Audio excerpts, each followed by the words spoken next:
Y2K. Huh. Y? Y is year. And K, well, K is 1,000. What's the 2? 2, 2.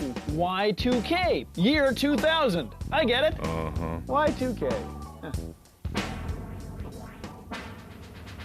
Have you done anything to prepare for the year Y2K at all? No, I haven't. Not at all. I'm not taking care of it. We're pretty much Y2K compliant here. We're not even on computer. I don't know what you're talking about, man. I'm saving all my bank statements and whatnot, all the paperwork back up. Now, is there anything in the store that could help me if I can't send email?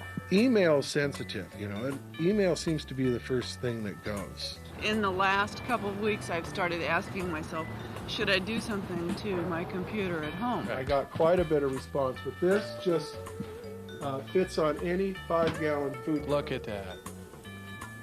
So what about your hardware? Are you worried about that at all? I guess probably a little, but I won't worry about it. It's about 10 years old. It's a dinosaur. So what do you think might happen? Nothing. If by that you're assuming my BIOS will interpret the next century correctly. See, it's windowing that determines if this next year will be 1800, 1900, or 2000. I think there is a lot of confusion. When you write 99 representing the year, there is a 100-year range or window that usually spans 200 years. Got soap. So say our threshold level is set to 28. Our window is actually 1928 to 2027. I hope my company is Y2K compliant. As far as I know, they are. They all have little stickers, Y2K stickers. A 2-digit shortcut greater than 28, say 34, will be interpreted as 1934. Weird, huh? I mean, the government's not going to let this happen. I mean, that's what we pay them for, right? I just assume in America we'll figure it out.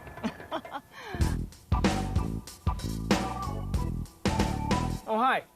Bill Nye the Science Guy here, and welcome to the Microsoft Year 2000 Guide for Home Computers. Nice to see you. Now, this video is designed to help consumers like you and me understand and prepare our home personal computers for the year 2000. Now, like you, I've heard a lot about Y2K. And after a while, whom do you really believe? So, I embarked on some research on Y2K, and I've gathered some well-respected experts to help walk us through getting our own lab computers ready for the next millennium. Uh-huh. And I thought maybe you'd like to come along with me. See, scientists bring in other experts for a consultation, and today I've set up some informal meetings with a couple of real computer specialists. Preparing for Y2K? It's easy. Just 3 words. Hardware, software, and personal data. You say data, I say data. Wait, that's 4 words. Uh-huh. But you get the idea. Those are the few words you'll need to remember as we focus on Y2K. I wanted to go back to the beginning and get a sense of where all this started. I asked Robert X. Cringely, a well-known and well-respected computer journalist, to fill me in. He's written computer columns in influential computer magazines, and you may also remember him from the PBS special, The Triumph of the Nerds. And since this problem started quite a few years ago, Bob went to the Computer Museum History Center at Moffett Field in California to set the stage. Bob, it's all yours. Hi, Bob.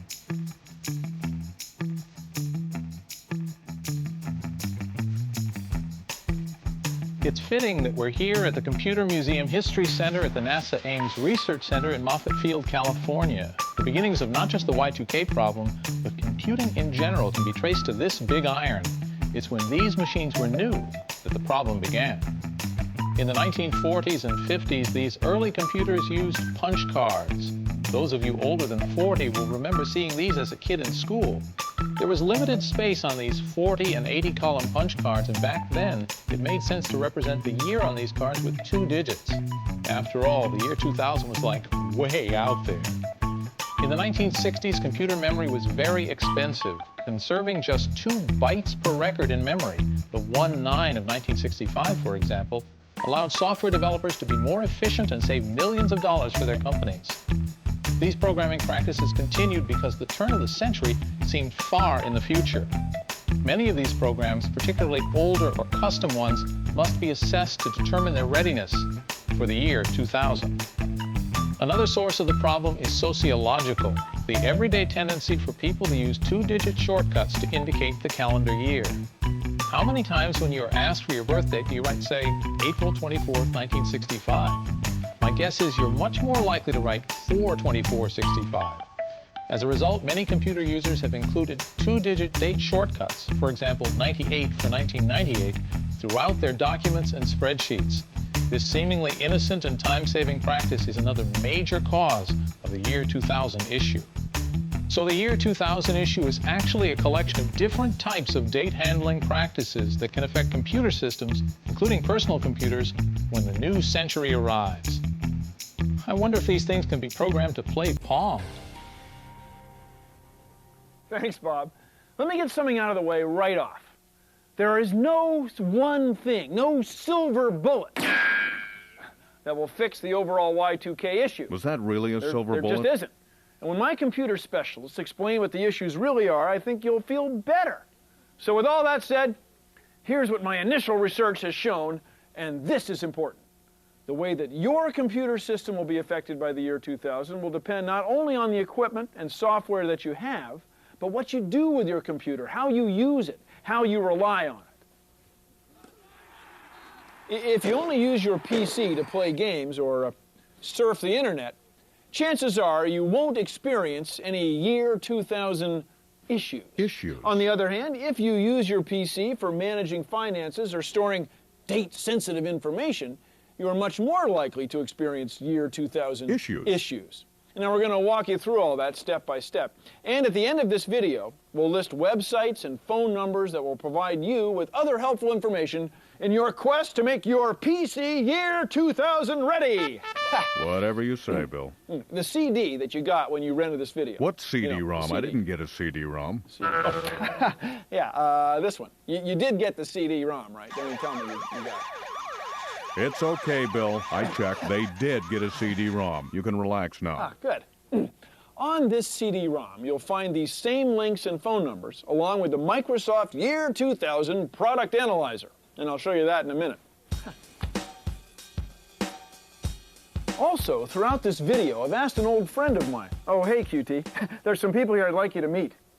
See, this is Ms. Quick Tips. She's a computer legend who's right now in the middle of some mountain somewhere doing who knows what. It's all very hush-hush, whoosh-whoosh, that sort of thing.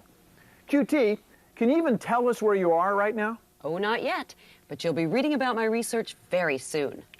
QT is going to clue us in on some other aspects of the year 2000 issue, and also be answering some of your questions many of you have sent in. Ready for your first one, QT? Fire away. Okay. Denny Wright of Bothell, Washington writes, I keep hearing about this thing called regional settings. I've had friends forward me mail that looks like if I don't take care of the regional settings, my computer will not work. Can you explain? Well, Denny, not to worry. Your computer won't stop working if you don't change the date display in your regional settings.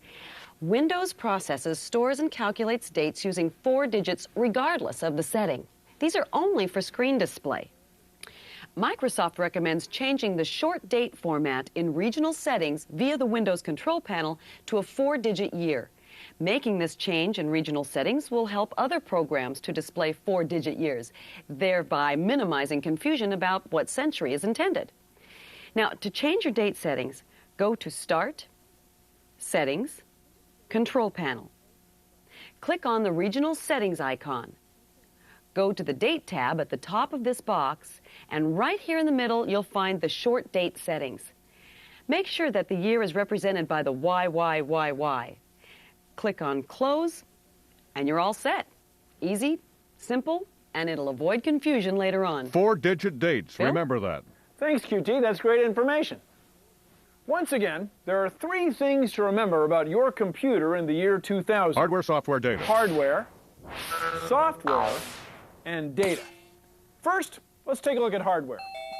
That's probably my first guest right now. John! Well, John, come into our fabulous interview area here. Thank you, Bill. Have a seat. I will do the same. Take it easy, Bill.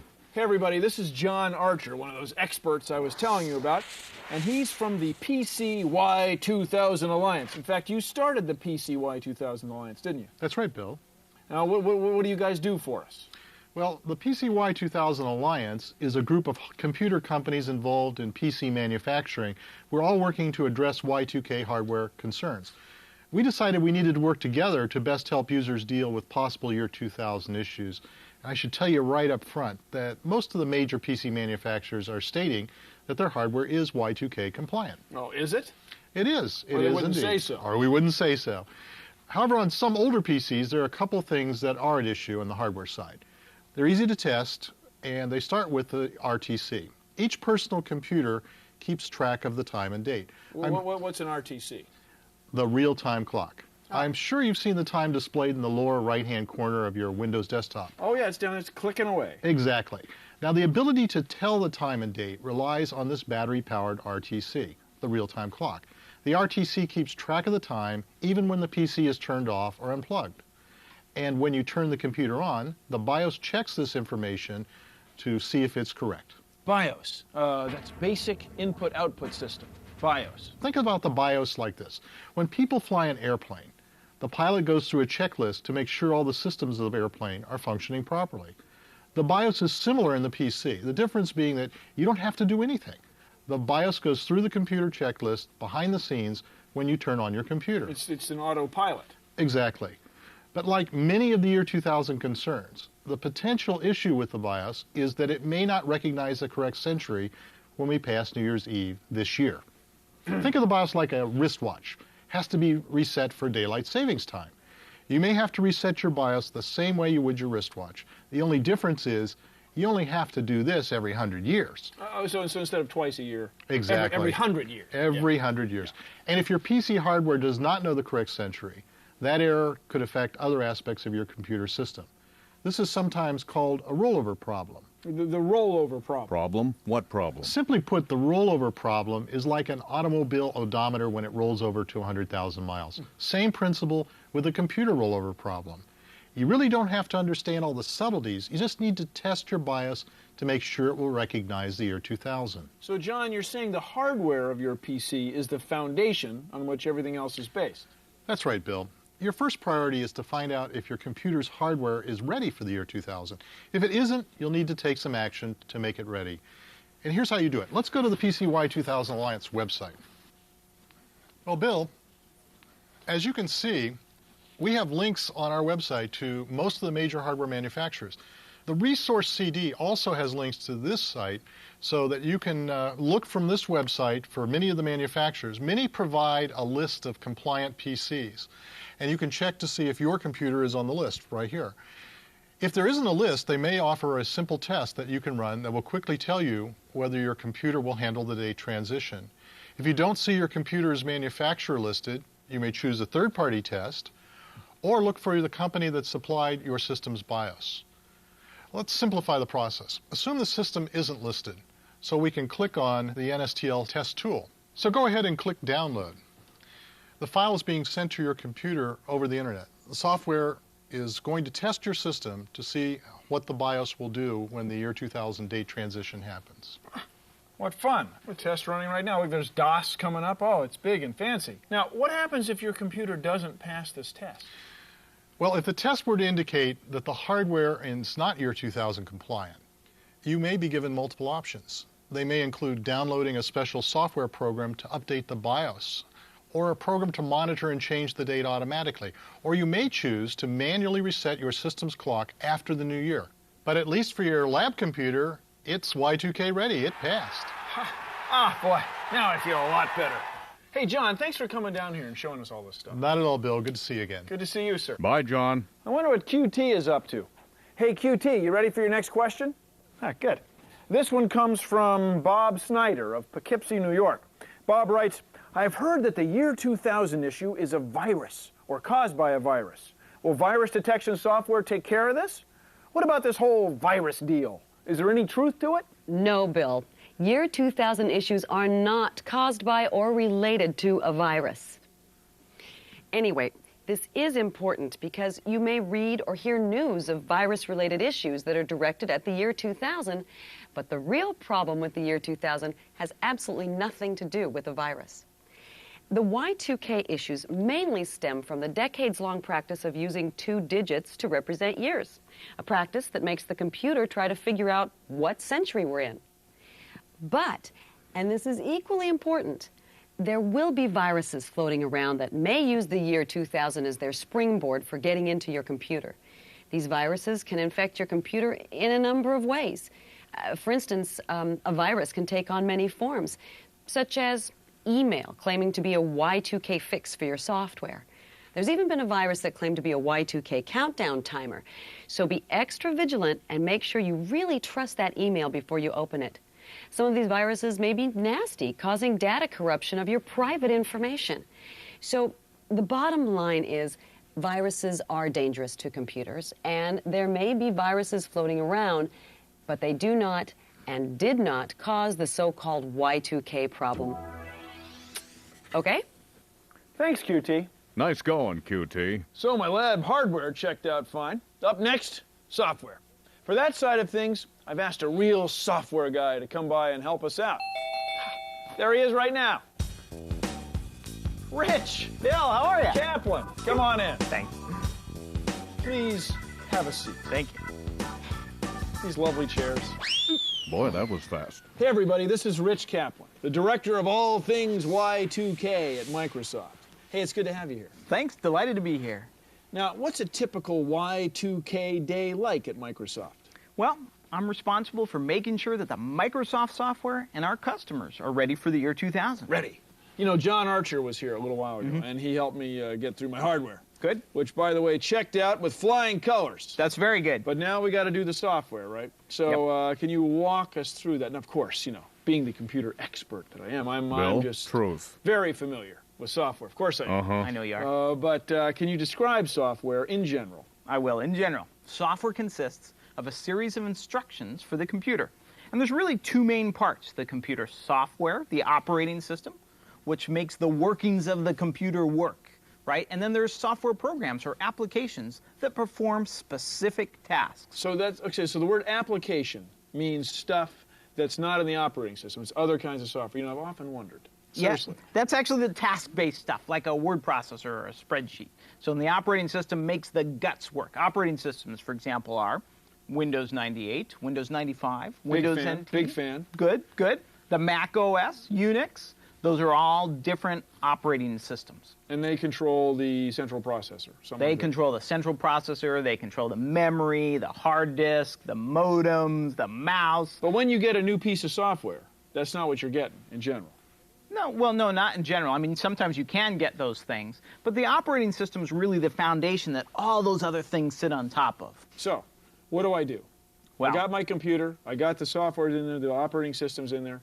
Now what happens? Well, there's a couple things you have to think of. First of all, when you got your computer, many of the things were pre-installed when you bought it, purchased in a box at a software retailer, or even downloaded from the internet. Oh, I love that. It's big fun. Love downloading. It is. A lot of downloading going on. Anyway, in terms of year 2000 readiness, no matter where the software comes from, you want to consider testing all the software programs that are critical to you, particularly if those programs use dates. Well, otherwise, if you don't test some of them, you're going to get burned later, right? I mean, I want to test them all. I want to test them all, Rich. Right. But the most important ones are the ones that you use that have dates in them. Now, you might also have software programs that were custom developed just for your business. Let's say you were a dentist and that you were scheduling patients, or you're a school that has a custom grading application. Or if I had some keeping track of money, what do you call it, this purchasing software. Absolutely, that uses dates. Well, that custom software program may be susceptible to year 2000 issues as well, and they'll need consideration. So you should contact the companies or persons who develop the software for you and ask them how to help you prepare for Y2K issues with that custom software. Hey, thanks, Rich. Before we leave the software category, let's take a look at what goes into year 2000 testing at Microsoft. Caitlin, roll that tape. One of the first things we did was to establish a compliance statement and a test criteria. That compliance statement essentially set the goal that our products not cause problems across the transition to the year 2000. It's important to note that any issue found in our testing is posted to the Microsoft Year 2000 website. We tested about 3,500 of our products in each of their languages, ranging from DOS5 to Office 2000. Today, about 97% of those products are compliant with the recommended actions taken. This is the single largest testing effort ever undertaken at Microsoft. I'm the test manager who coordinated the Consumer Windows Division team to make Windows 95 and Windows 98 Y2K compliant in all 29 languages. We utilize hundreds of testers and developers worldwide using hundreds of machines with different software and hardware configurations to test Windows 95 and Windows 98 for Y2K compliancy. I've been coordinating Year 2000 testing of Microsoft Office family of products using nearly 100 engineers on 3 continents. We performed comprehensive date testing across products starting with Microsoft Office 4, which includes Word for Windows 6 and Excel 4, up through our current generation of Office 2000 products. We tested the use of a wide range of carefully selected dates, both in data, like a class graduation date or dad's birthday, and by setting the computer date forward to simulate running the programs in the future. Every program behavior that we thought could be confusing was documented. All of our test information and resources are available at the Microsoft Year 2000 website at www.microsoft.com/Y2K. If you don't have internet access, just dial 888-MSFT-Y2K to receive a subscription to the Year 2000 resource CD with all of the same information. Thanks, Mark. Time for another question for QT. This one comes from Sally Webster of Nashville, Tennessee. Hi, Sally. And Sally wants to know, how do I download software updates to my computer over the internet? Well, a software update is a program available on certain websites that you download to your hard drive for installation. To download just means to transfer the program to your computer system from where it's stored on the web. It's also important to save the downloaded update to a convenient, specific place on your hard drive. When you're ready to download an update, follow these steps. Click its underlined download link on the web page. If you get a message asking whether you would like to open the file or save it, choose to save the file. When the dialog box labeled Download or Save As appears, look for the field called Save In or Destination. This field determines where your file will be saved on your hard drive. Then you can go to where this file is stored, double-click on the icon, and it'll walk you through the installation process. And that's all there is to it. Nice, QT. Back to you, Bill. Thanks, QT.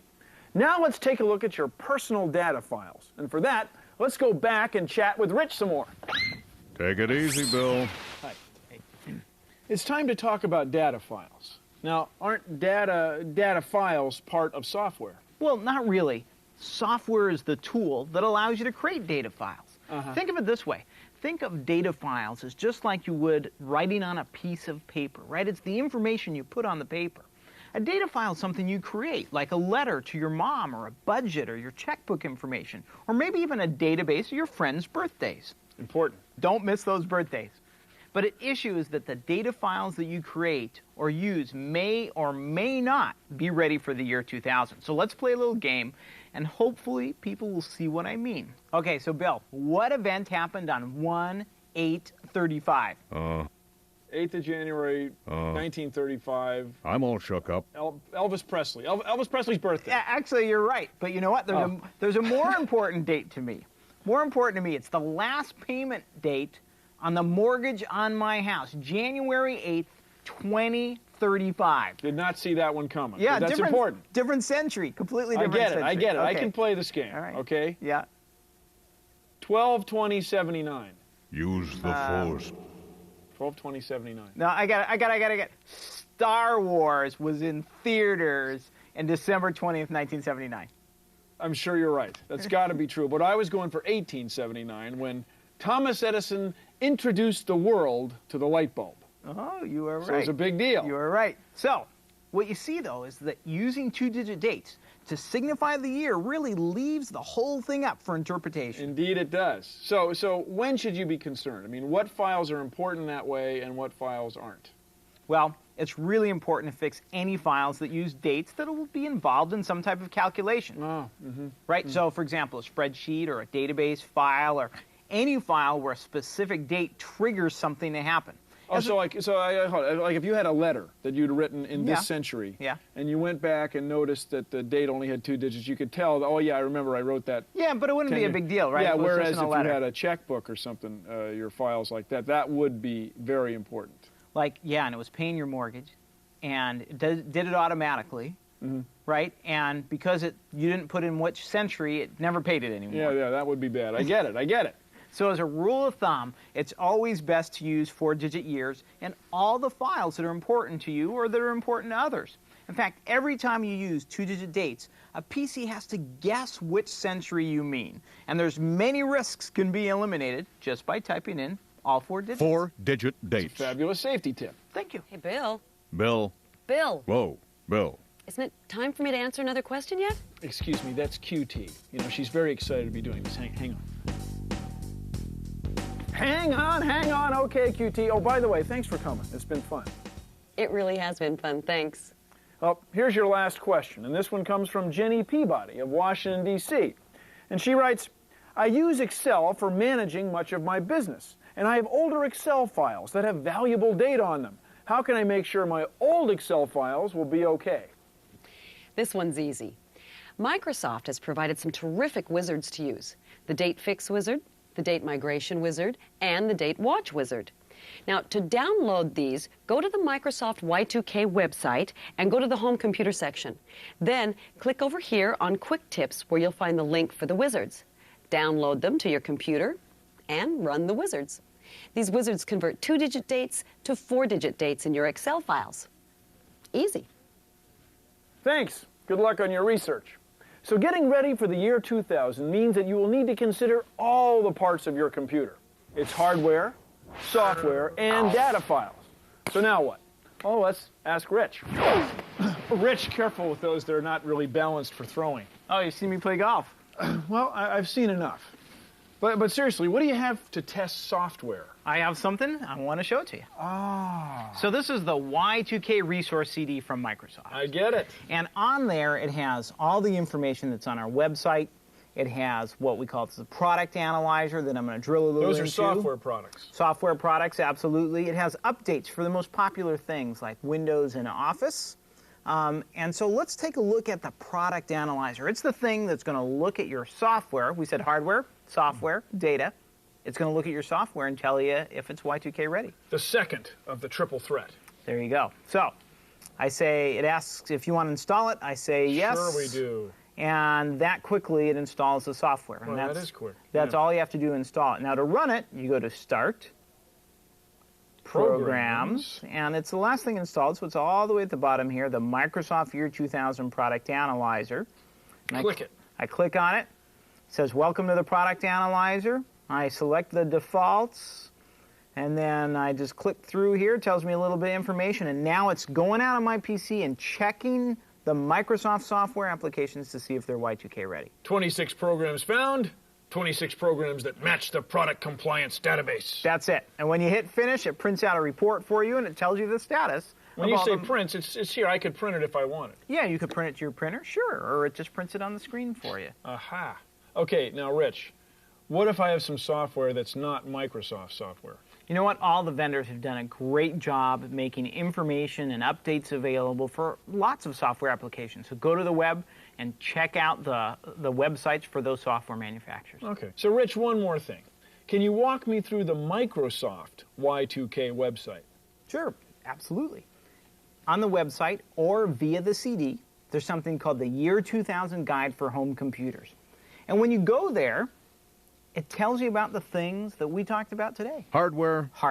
Software. Data. And data. And it walks you through what you need to do to be Y2K ready. It's not that hard. It isn't. Hey, Rich, you want to get a milkshake?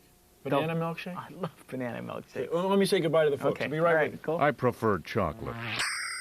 Well, that's our video. Thanks for watching. Before we go, I'd like to emphasize a few things. First of all, make sure you check out your computer's hardware, software, and data. There's that word again. Then there truly is no great big, no silver bullet solution to these Y2K issues. Now, after you've made your PC ready for the year 2000, make sure that any new programs you install are ready as well. Otherwise, you're right back where you started. Now, stay informed. See, new information about the year 2000 is being announced every day. Therefore, you should continually visit your manufacturer's year 2000 website to ensure that you are receiving the very latest information. Make a conscious effort to always use 4-digit years instead of the old-style 2-digit years. And remember, finally, viruses are not the cause of Y2K issues. But it's always a good idea to use virus detection software anyway, because you know what? Because there's hackers out there, and they want to get into your machine and mess with you. And the year 2000 is the perfect time for them to do it, but you're not going to let them, are you? No, because you're going to use your virus detection software, and you're going to stop them in their tracks. Whoa, take it easy, Bill. Excuse me. Now, we hope this video has provided you with some helpful information. Good luck with your home or small business personal computer, and I look forward to seeing you in the next millennium! Rich. Yeah? You want to get that milkshake? I'm pretty busy. They come in the metal canisters. If you don't want one, it's okay. No, I'm with you. No, don't worry about me. No, I'm with you. No, that's good. No, I loved it. They're Bill, very good. Rich, wait for me. I mean, the worst that can happen. I mean, Yeah. they probably have the web. No, They have the web there. no. You know, it's a cool diner. No, we should go there.